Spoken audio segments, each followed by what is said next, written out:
parece si oramos una vez más por este tiempo? Padre, gracias Señor, porque ahora abrimos tu palabra, Dios. Te pedimos que tú nos ayudes a tener atentos todos nuestros sentidos espirituales, Señor, a lo que tú tengas que decirnos a cada uno de nosotros, mi Dios. Habla a nuestros corazones, Padre, desafíanos por medio de tu palabra, confróntanos, edifícanos, Dios. Dejamos este tiempo en tus manos, Padre, agradecidos en el nombre que es sobre todo nombre, el nombre de Cristo. Amén y amén. Bien, quiero iniciar con esta introducción. El libro de Judas tiene un cierto paralelismo con el libro de los Hechos. Tiene un paralelismo con el libro de los Hechos en dos puntos o en dos sentidos principalmente. Judas se conoce que es la carta llamada Los Hechos de los Apóstatas. Los Hechos de los Apóstatas. Por el contrario, el libro de los Hechos, ¿tú te acuerdas que son los hechos de quiénes? De los apóstoles, exactamente. Entonces tienes el libro de los Hechos y el libro de los Hechos nos habla de todos los hechos que hicieron los apóstoles después de Hechos capítulo 2, cuando descendió el Espíritu Santo en el día de Pentecostés e inicia, ¿verdad?, también la iglesia primitiva, en donde los apóstoles se fueron por todo el mundo después de recibir la gran comisión. En Mateo capítulo 28, versículos 19 y 20, que dice: id por todo el mundo y haced ¿qué? Y hacer discípulos, ¿verdad? Bautizándolos en el nombre del Padre, del Hijo y del Espíritu Santo, y enseñándoles que guarden todas estas cosas. Y decía: y he aquí, yo estoy con vosotros todos los días del mundo, ¿verdad?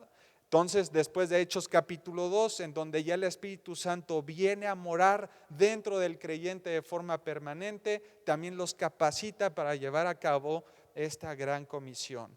Pero así como el libro de los Hechos nos cuenta todo este gran inicio, ellos sentaron las bases de la iglesia primitiva, ellos empezaron a predicar el evangelio. Por el contrario, cuando tú te encuentras en la carta de Judas, Judas te habla de los hechos de los apóstatas. Judas va a hablar acerca de la apostasía de una manera puntual y también de una manera muy específica y clara. Y te vas a dar cuenta en la segunda comparación también que hay con la carta a los Hechos o el libro de los Hechos. En el libro de los Hechos se hablan acerca de doctrinas y obras que fundan la iglesia. Di conmigo, fundan. Que fundan la iglesia, mientras tú vas a Judas, ¿verdad? Y te vas a encontrar con doctrinas y obras que funden a la iglesia. Di conmigo, funden. Los hechos que funden a la iglesia. Entonces tú llegas a la carta de Judas y la primera pregunta que te tienes que hacer es: ¿de qué Judas se está hablando en este momento? Y más porque en el siglo I, ¿verdad?, que fue aproximadamente en esas fechas que él escribió la carta, en este siglo I, en ese presente siglo, haz de cuenta que el nombre de Judas era muy común entre la sociedad hebrea y de esos tiempos también. Es como ahora el nombre, yo pienso que David, mi nombre es muy común. Siempre hay un David en el aula de clases, ¿verdad? Seguramente hay un David en tu trabajo, o hay un David en donde te desarrollas. No sé qué otro nombre sea común. A lo mejor y siempre hay un Carlos, ¿no? En las mujeres, ¿qué nombre es común? A ver, ayúdenme. María, Guadalupe, María, Guadalupe, Jimena también existe. En ese tiempo habían muchos Judas. Y lo interesante, o bueno, siempre debemos de tener mucho cuidado en cuanto al escritor, porque también se puede llegar a confundir que fue la persona que traicionó a Cristo, ¿verdad? Evidentemente, él no fue el autor de esta carta. Judas, el que traicionó a Cristo después de la crucifixión de Cristo, desaparece totalmente de la escena. Entonces la primera pregunta que nos tenemos que hacer es: ¿de qué Judas se está hablando? Nosotros podíamos denominarlo como Judas el incrédulo primeramente. Vámonos a Juan capítulo 7, versículo 5.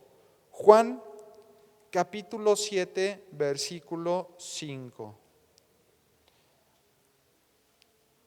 Pongan mucha atención a esta introducción porque va a ser las bases, ¿verdad?, de nuestros próximos estudios.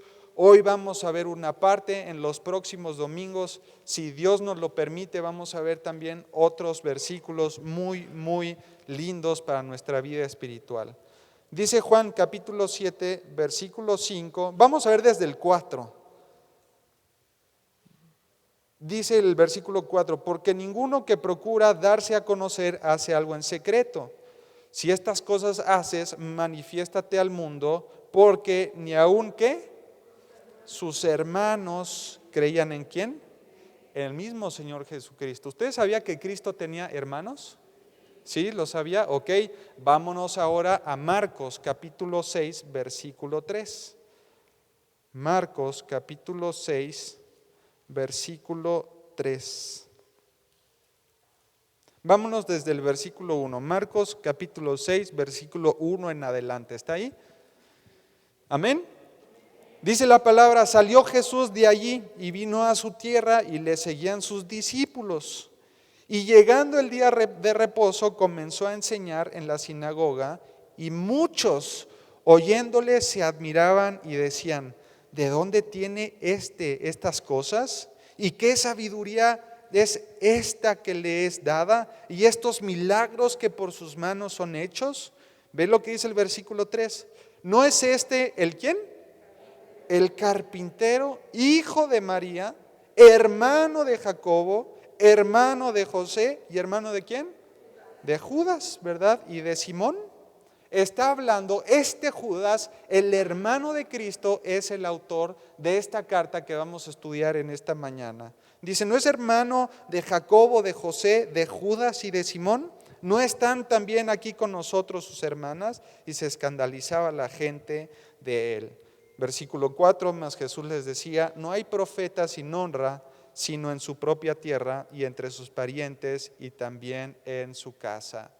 Este Judas del cual nosotros estamos hablando es una de las personas que presenció, se podría decir, de una manera muy cercana y palpable la vida de Cristo desde su niñez, pero también el inicio de su ministerio y todos los milagros sobrenaturales que Cristo hizo. Y aún así, Judas en un principio se le conoce como el Judas que fue incrédulo. A él le costó mucho trabajo reconocer que su propio hermano era el Hijo de Dios. Ustedes imagínense esto. El Mesías prometido para todos los judíos. Este Judas que después evidentemente reconoce a su hermano como el Hijo de Dios y por lo tanto era una persona salva. Este es el autor, hermanos, del cual estamos hablando en esta mañana. ¿Sí va conmigo? En primer lugar, vimos entonces quién es el autor. Volvemos a Judas capítulo 1, versículo 1, ahora sí, para seguir adelante con nuestro estudio.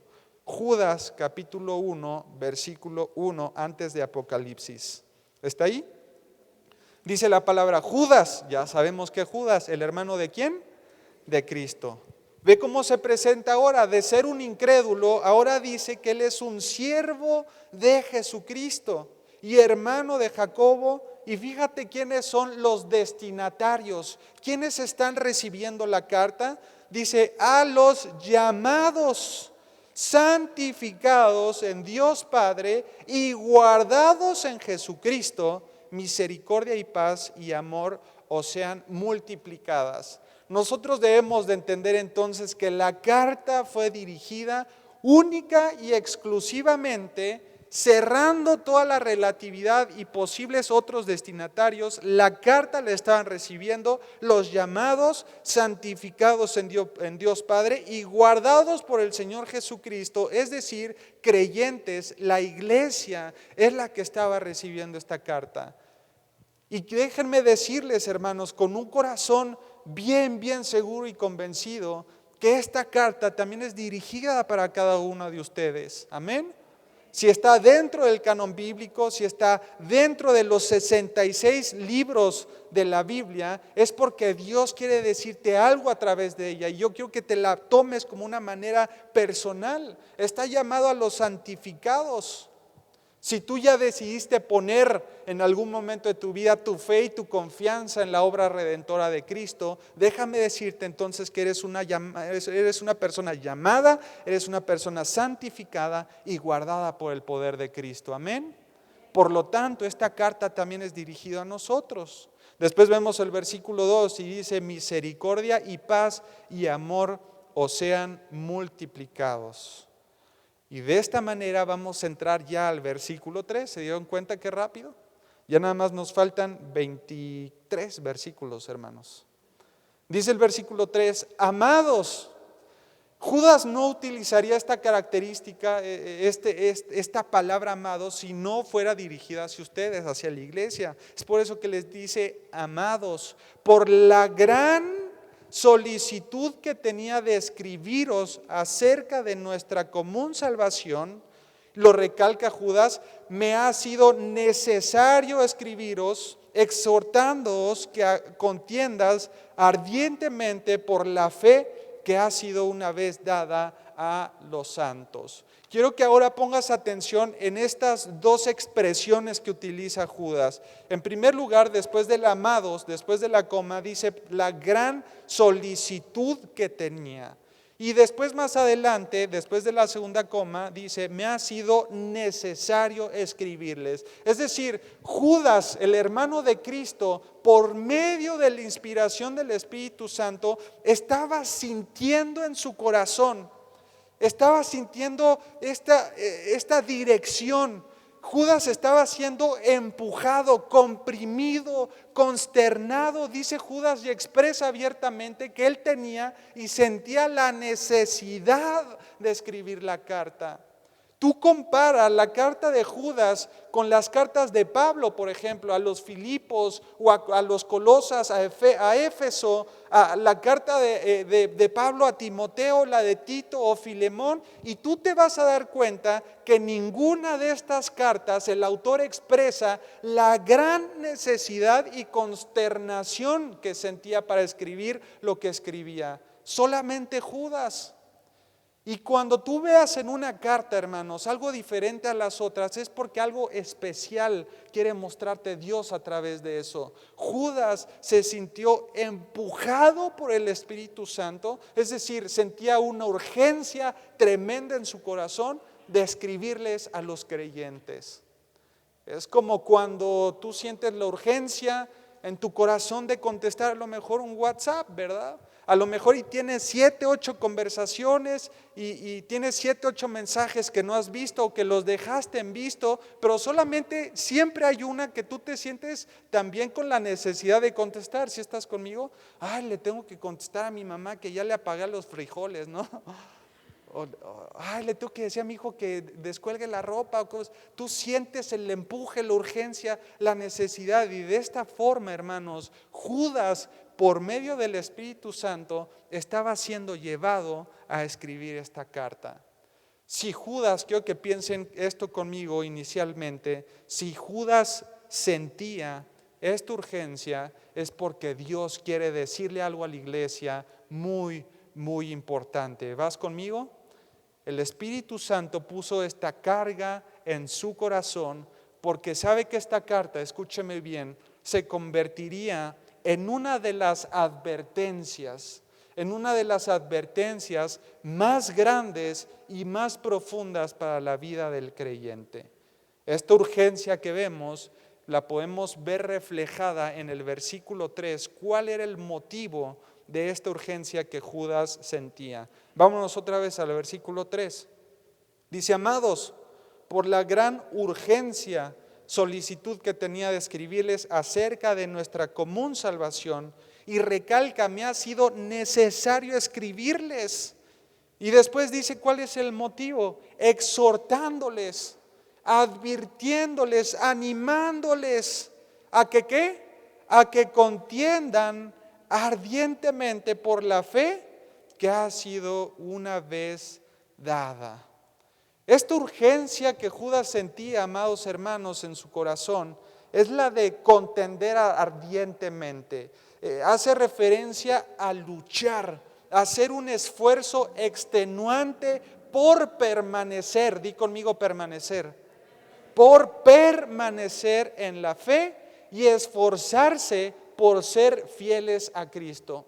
Luchar ardientemente no quiere decir literalmente ponerse los guantes y ponerte a pelear contra los huestes espirituales de maldad. Esta lucha a la cual Judas se está refiriendo es un esfuerzo personal por permanecer en la fe y permanecer también fieles a los principios del Señor Jesucristo hacia nuestras vidas. Ese es el llamado que Judas le quiere hacer a la iglesia. Y yo les pregunto, ¿por qué?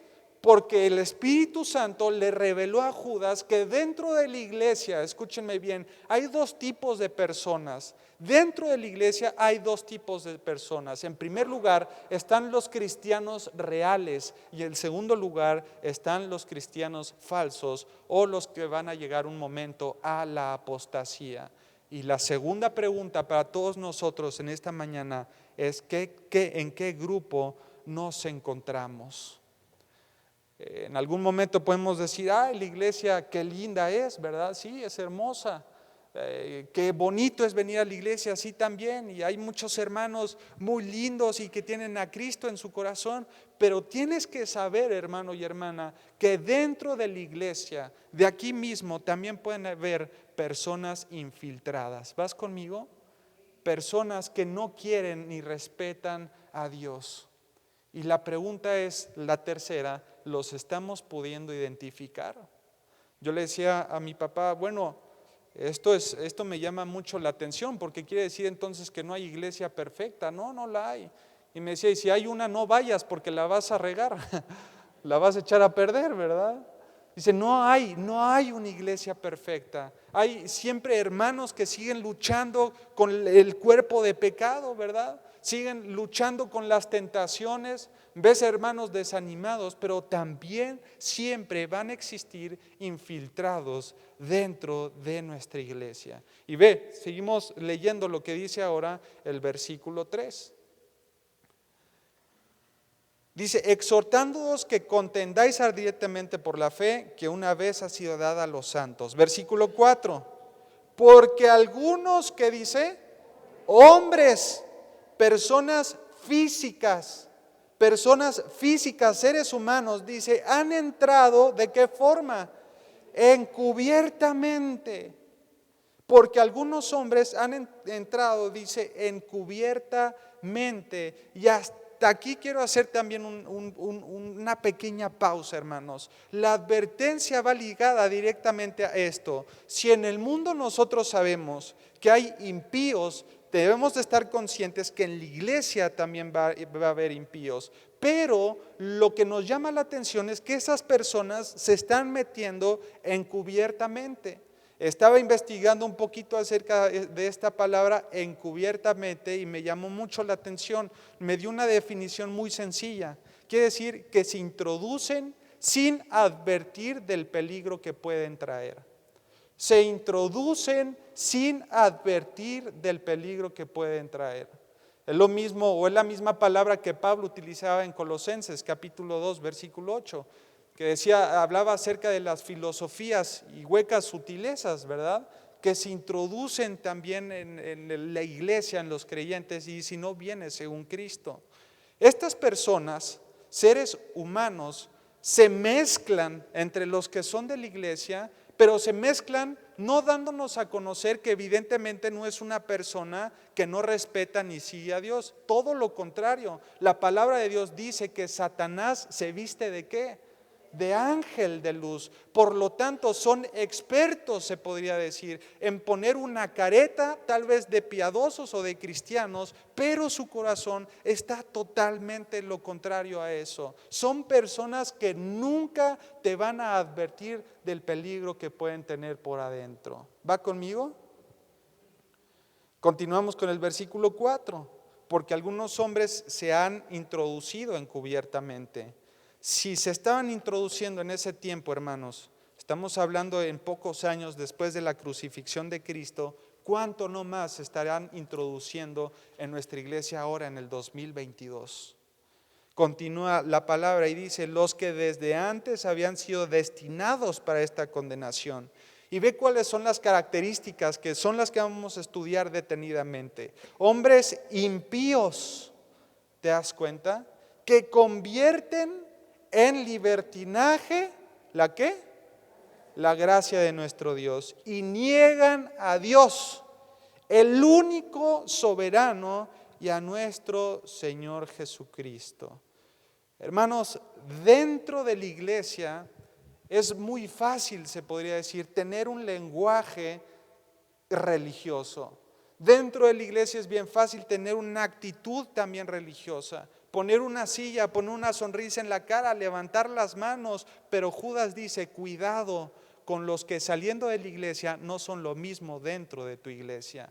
Aquellas personas que aquí sí, ¿verdad? Levantan las manos, glorifican a Dios, pero después los ves en su trabajo y hablan con groserías igual que los demás. Tú los ves dentro del círculo social y toman como los demás toman, ¿verdad? Sin tener un detenimiento, sus pies presurosos hacia el pecado. De aquellas personas que dentro de la iglesia tal vez respetan a su esposo, a su esposa y a sus hijos, pero afuera de la iglesia es todo lo contrario. Judas te dice, cuidado con estos hombres que no son íntegros.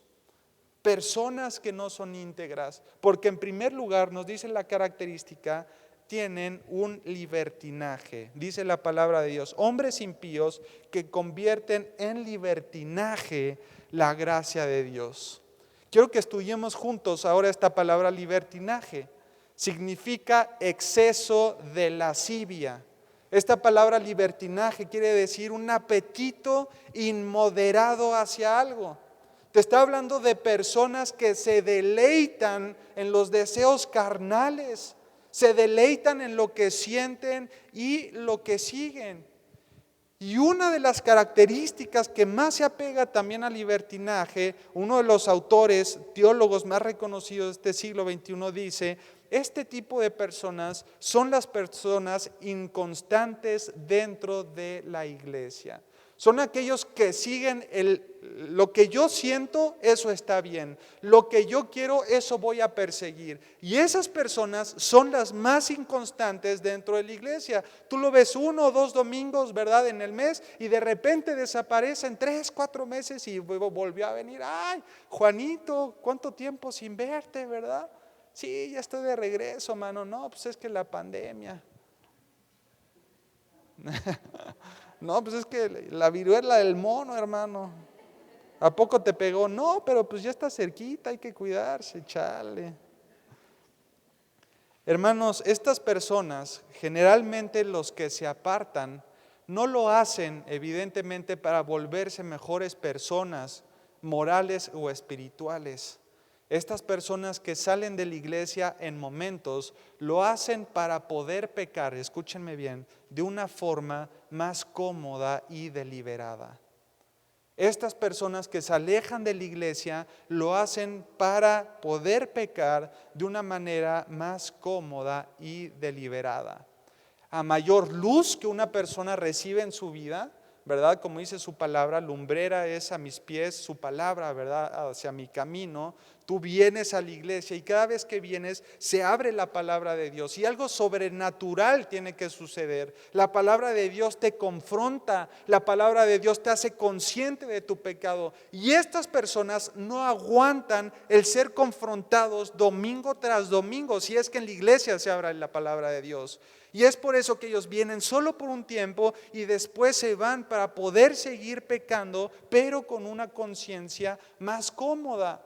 Lo increíble de todo esto, lo más triste es que dice el versículo 4, que han convertido la gracia de Dios en libertinaje. Es decir, si estuviéramos hablando de cosas materiales, es como si agarraran un Ferrari, lo metieran en el taller y finalmente lo hicieran un bochito, ¿verdad? Es agarrar algo, tratar de adueñarse de un atributo o un regalo de Dios y convertirlo en algo que no es lo que Dios les estaba dando. Y de esa forma, escúchenme bien, convirtiendo algo, lo tergiversan y lo enseñan y lo muestran a los demás para que los creyentes caigan también en una confusión sumamente profunda. ¿Qué es lo que tratan de hacer estos impíos? Tratan de confundir la fe de los creyentes. Y debemos de tener mucho cuidado con estas personas, y el llamado principalmente es a que tú crezcas en el conocimiento de Dios, pero que sobre todo seas una mujer y un hombre de convicciones bíblicas. Que no te dejes llevar por cualquier viento de doctrina, que si tú ves un hermano convirtiendo la gracia de Dios en algo distinto, eso no te afecte a ti, porque tú sabes en dónde estás parado o parada. ¿Vas conmigo? Vea lo que dice ahora el libro de Tito, la carta a Tito, capítulo 2, versículos del 11 al 13. Vámonos rápidamente. Tito, versículo 2, versículos del 11 al 13. Si está ahí, deme un amén, por favor.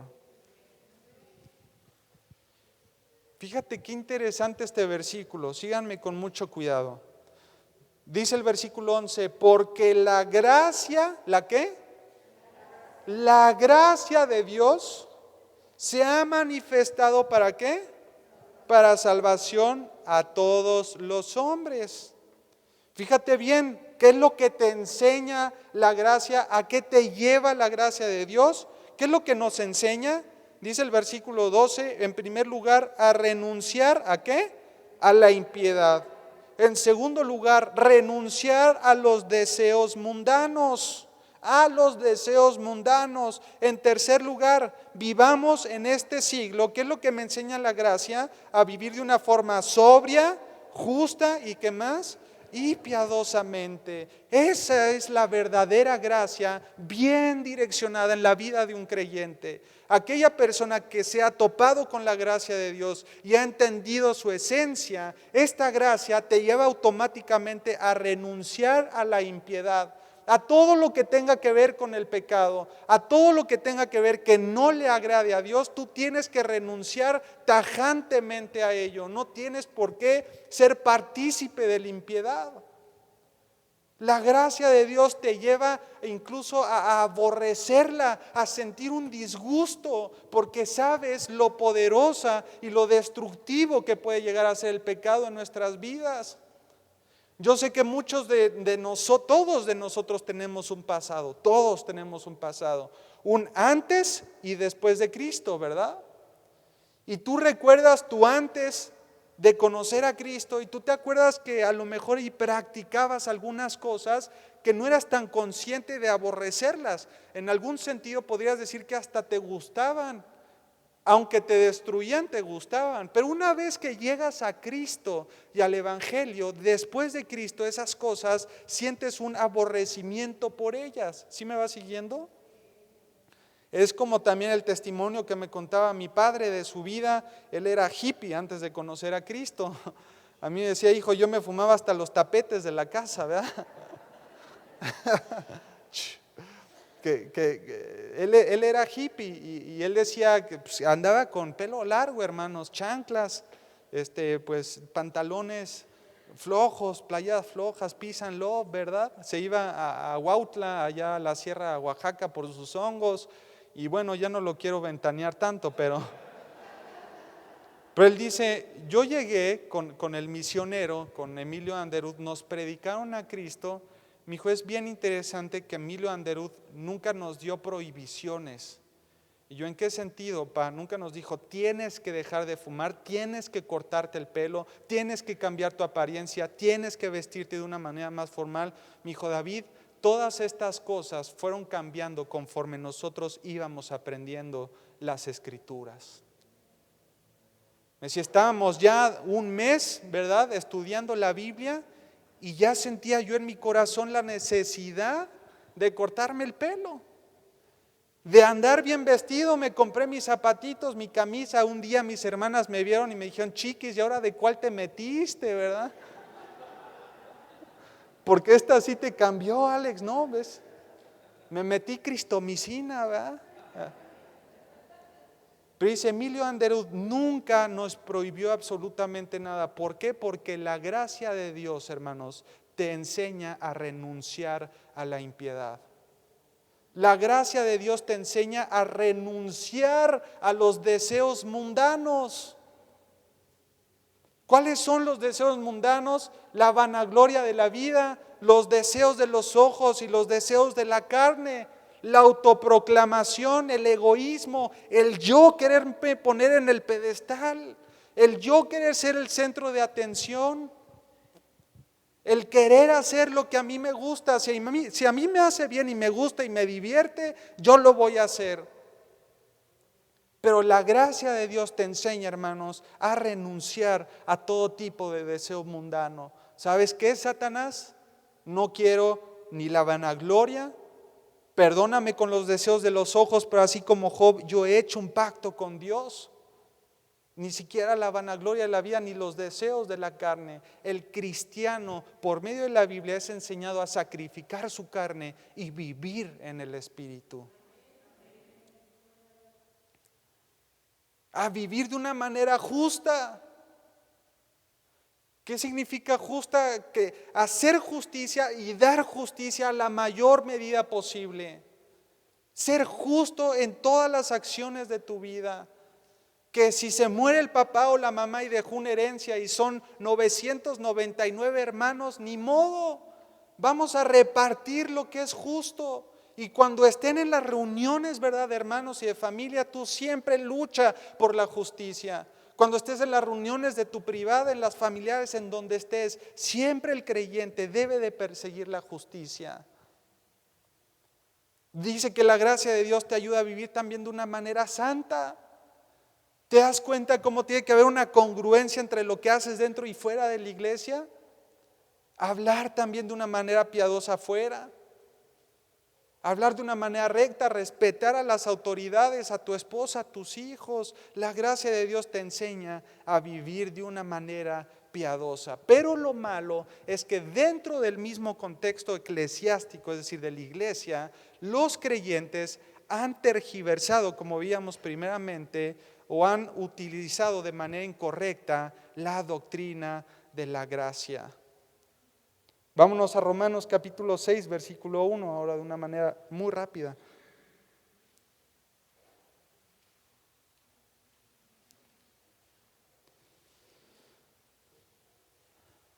¿Sí está conmigo? Romanos 6, 1. ¿Qué dice la palabra de Dios? ¿Qué pues diremos? ¿Perseveraremos en el pecado para que qué? ¿Para que la gracia abunde? Es un tipo de filosofía que se empezaba a introducir ya en la mente de los creyentes de ese tiempo. ¿Qué dice en el versículo 2? En ninguna manera, no hay forma, porque los que hemos muerto al pecado, ¿cómo podemos vivir aún en él? ¿O no sabéis que todos los que hemos sido bautizados en Cristo Jesús hemos sido ¿qué? Sepultados en su muerte. El versículo 4, porque somos sepultados juntamente con él para muerte por el bautismo, a fin de que como Cristo resucitó de los muertos por la gloria del Padre, así también nosotros, ¿qué dice? Andemos. Esa palabra andemos hace referencia a la conducta en la vida cotidiana del creyente. Andemos ¿en qué? En vida nueva. ¿Ya vieron que es bíblico congregarse acá? Para que anden en vida nueva. Hermanos, es bien triste que incluso hay iglesias a nivel mundial muy conocidas que han prostituido la doctrina de la gracia y la están enseñando como una licencia para que todos pequen. No te preocupes, tienes la gracia de Dios perdona. Sí, se habla acerca de la gracia de Dios, pero muy poco se habla también de la justicia de Dios, de los celos de Dios, de la santidad de Dios. Sí, Dios perdona, pero también nos llama y nos exige vivir en santa y piadosamente. Sed santos porque ¿qué? Porque yo soy santo. Tenemos la gracia que te ayuda a perseguir esa santidad. No es la gracia para que peques. Continuamos en Judas, vámonos rápidamente, capítulo 1, versículo 4. Ya casi terminamos. Judas capítulo 1, versículo 4. Porque algunos hombres se introducen sin advertir del peligro, los que desde antes habían sido destinados para esta condenación. Dice en primer lugar, hombres impíos, ¿te das cuenta? Es un impío, un no creyente, alguien que no ha reconocido a Cristo como su Salvador, que convierten en libertinaje la gracia de nuestro Dios. Y la segunda característica que tienen es que niegan, di conmigo, niegan a Dios, pero después dice algo interesante, dice el único ¿qué? El único soberano. Estas personas niegan o se enfrentan directamente a un atributo especial, soberano y poderoso de Dios, su soberanía. La soberanía de Dios nos habla de un poder ilimitado. La soberanía de Dios nos habla en que solamente Dios tiene una apreciación panorámica de las cosas. Solo Dios tiene una visión completa y que no hay forma que un ser humano limitado en su razonamiento trate de cuestionar la forma en la que Dios obra. Los impíos, estos que se han introducido en la iglesia de una manera encubierta, siempre tratan de cuestionar el obrar y el actuar de Dios. Aquellas personas que tratan de demandarle a Dios el porqué de lo que está haciendo. Oye Dios, ¿por qué me sobrevino esto a mi negocio? Señor, ¿por qué si tú dices que me amabas? ¿Por qué esto? Ya estás en la iglesia, ¿verdad? Tú como Job, es el ejemplo clarísimo con sus 3 amigos. Del versículo 4 hasta el 37 hay un diálogo de los amigos tratando de descubrir el porqué de su sufrimiento. Y es bien delicado ir con los hermanos. Tienes que ser muy sabio con quién abres tu corazón, porque si lo abres con una persona incorrecta, te va a llevar a cuestionar el obrar de Dios. Híjole, Brian, no, pues tú vienes a todos los ensayos, ¿verdad? Estás en la alabanza y estás haciendo todo bien, pero mira, te sobrevino esto, ¿no que Dios te amaba? Híjole, ese tipo de preguntas, o algo mal estarás haciendo, has de estar en pecado. Y te entra la duda y la incertidumbre y te llegan a cuestionar la soberanía de Dios. Hermanos, este tipo de personas se olvidan lo que dice Romanos 8:28, porque todos los que aman a Dios, todas las cosas que les ayudan para bien. No se trata de cuestionar a Dios el por qué, sino que te enseñe a través de la prueba qué es lo que quiere mostrarte en ese momento. Pero los impíos, los que se han introducido encubiertamente, atacan directamente a un atributo de Dios que es su soberanía. No se trata de entender a Dios, hermanos, se trata de confiar en la soberanía de Dios.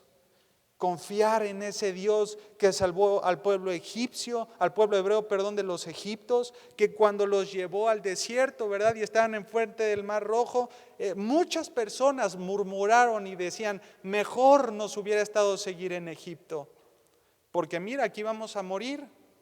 Ellos, en vez de confiar en la soberanía de Dios, cuestionaron la soberanía de Dios. Ellos no recordaban que Dios era poderoso para hacer todas las cosas. Ya se lo había mostrado con plagas sobrenaturales. A ellos los había guardado de las langostas, de las moscas, de todo, y aún así no entendían que era simplemente confiar porque Dios iba a abrir el mar de par en par y iban a poder pasar en seco. Pero luego estamos en los problemas de la vida, en los valles de sombra y de muerte. ¿Qué hacemos? Y Dios, no que me amabas, ¿y por qué me pasó esto? ¿Y por qué perdí el negocio? Bueno, porque tú ves una pérdida, pero a lo mejor para Dios es una ganancia. El llamado al creyente es a confiar y no a cuestionar la soberanía de Dios. ¿Y cuál es la tercera característica según nuestro versículo de hoy? Judas capítulo 1, versículo 4. Dice, hombres impíos que convierten en libertinaje, en primer lugar, la gracia de nuestro Dios. En segundo lugar, niegan a Dios, el único soberano. Y también niegan ¿a quién? Al Señor Jesucristo. Vámonos a Primera de Juan, capítulo 2. Primera de Juan, capítulo 2, versículos del 22 al 23.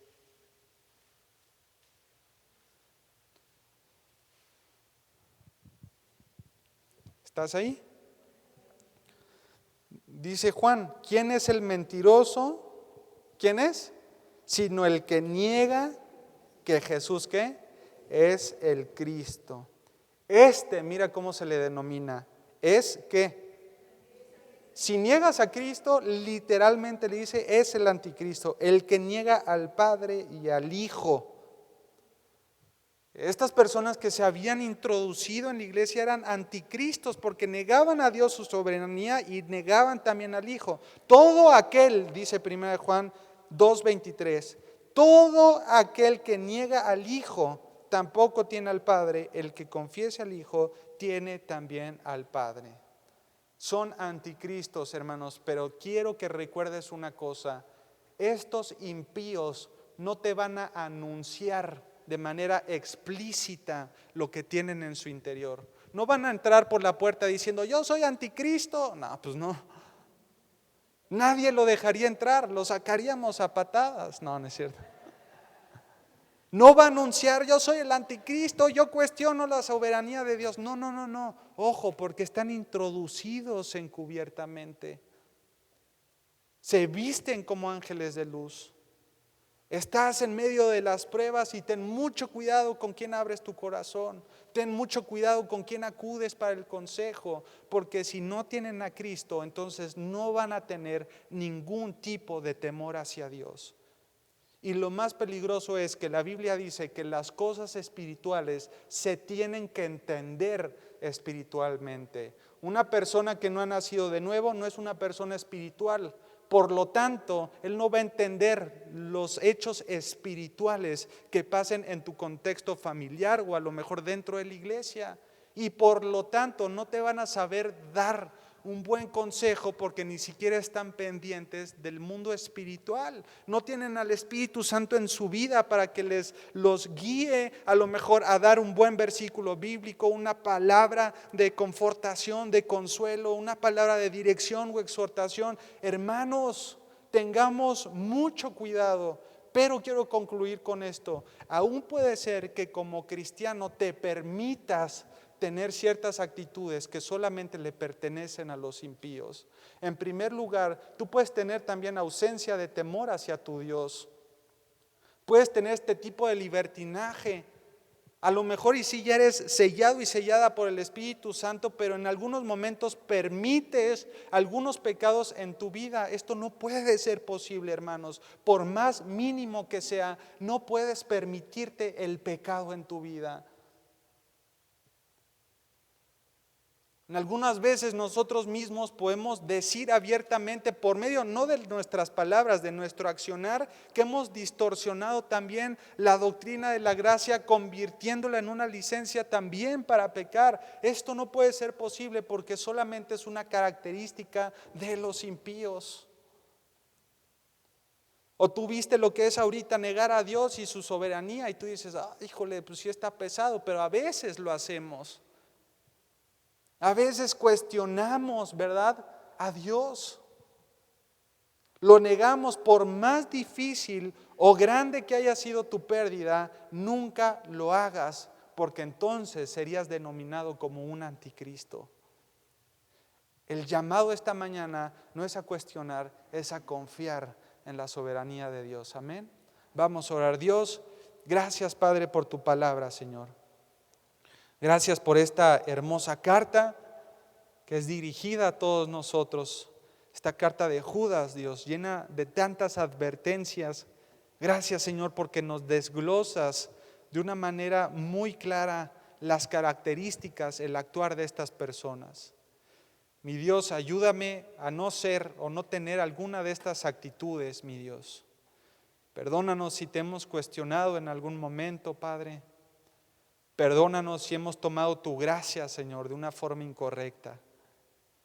Mi Dios, queremos vivir, como decía Tito, que tu gracia nos enseñe a renunciar a las impiedades, a los deseos mundanos, vivir de una manera santa, justa y piadosa, Señor, sobria. Te lo pedimos, Padre, en el nombre de Cristo Jesús. Amén y amén. Que Dios bendiga su palabra, hermanos.